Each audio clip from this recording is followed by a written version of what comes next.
सास बहू की ये कहानी पढ़कर आपकी आंखें सजल हो उठेंगी। कुछ रिश्ते बहुत मीठे होते हैं, बस बातें कड़वी होती हैं। बहू कहाँ मर गई? अंदर से आवाज, जिंदा हूं तो अभी मेरी चाय क्यों अभी तक नहीं आई? कब से पूजा करके बैठी हूँ, ला रही हूँ माँ जी। बहू चाय के साथ भाजी भी ले आई। सास ने कहा, तेल का खिलाकर क्या मारोगी? बहू ने कहा, ठीक है माँ जी, ले जाती हूँ। सास ने कहा, रहने दे, अब बना दिया तो खा लेती हूँ। सास ने भजिया उठाई और कहा, कितनी गंदी भजिया बनाई है तुमने। बहू, माँ जी मुझे कपड़े धोने हैं, मैं जाती हूँ। बहू दरवाजे के पास छिपकर खड़ी हो गई।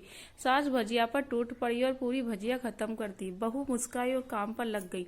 दोपहर के खाने का वक्त हुआ। सास ने फिर आवाज लगाई, कुछ खाने को मिलेगा? बहू ने आवाज नहीं दी। सास फिर चिल्लाई, भूख मारोगी क्या?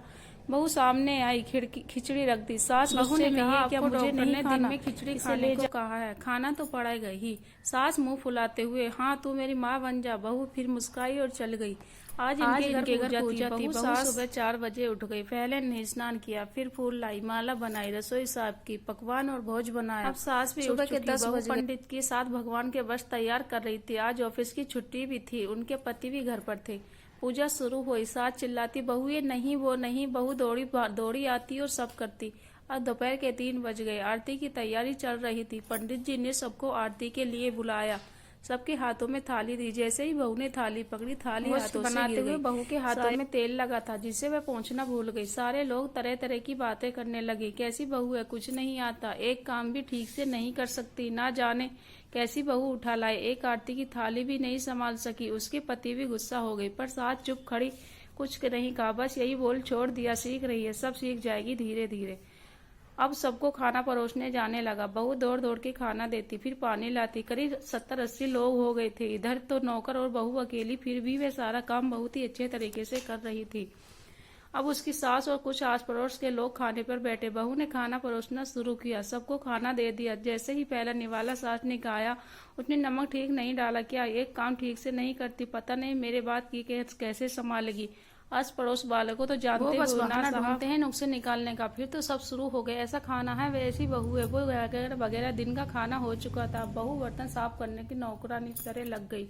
रात में जगराते का कार्यक्रम रखा गया था। बहू ने भी 1-2 गीत गाने के लिए स्टेज पर चढ़ी। सास जोर से चिल्लाई, मेरी नाक मत कटा देना, गाना नहीं आता तो मत गा, वापस आ जा। बहू मुस्काई और गाने लगी। सबने उसके गाने की तारीफ की, पर सास मुंह फुलाए बोली, इससे अच्छा तो मैं गाती थी जवानी में, तुझे तो कुछ भी नहीं आता। बहू मुस्कुराई और चली गई। अब रात का खाना खिलाया जा रहा था। उसके पति ऑफिस के दोस्त साइड में ड्रिंक करने लगे। उसका पति चिल्लाया, थोड़ा बर्फ लाओ। थोड़ा सास चिल्लाई, यहाँ दाल नहीं है। फिर चिल्लाता, कोल्ड ड्रिंक नहीं है, पापड़ ले आओ। इधर इधर आखिर में पति की शराब गिर पड़ी। उसके एक दोस्त और बोतल टूट गई। पति गुस्से में 2 झापड़ अपनी पत्नी को लगाते हुए काम नहीं आता। सारे लोग देखने लगे। उनकी पत्नी रोते हुए कमरे की तरफ दौड़ी। फिर उसके दोस्तों ने कहा, क्या यार, पूरा मूड खराब कर दिया, यहाँ नहीं बुलाया तो हम किसी और पार्टी लेते। कैसी अनपढ़ गवार भी लेकर रखी है तूने।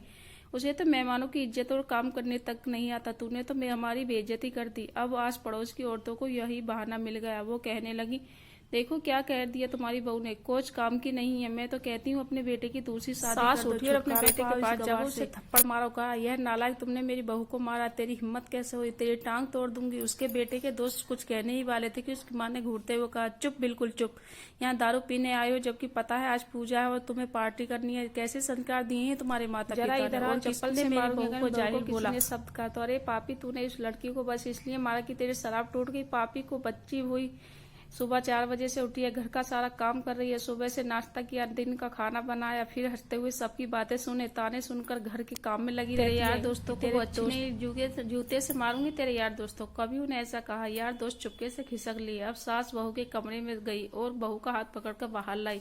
सबके सामने कह ले, किसने कहा था मेरी बहू घर से निकलने के दूसरी ले आना, जरा सामने आओ। कोई सामने नहीं आया। फिर सास ने कहा, तुम जानते भी हो कि इस लड़की के बारे में, ये मेरी माँ भी है, बेटी भी है। माँ इसलिए मुझे गलत काम करने पर डांटती है और बेटी कभी कभी दिल की भावना समझ जाती है। मेरे दिन रात सेवा करती है, मेरे 1000 ताने सुनती है, पर एक शब्द नहीं कहती, ना सामने ना पीछे। और तुम कहते हो दूसरी बहू ले आओ।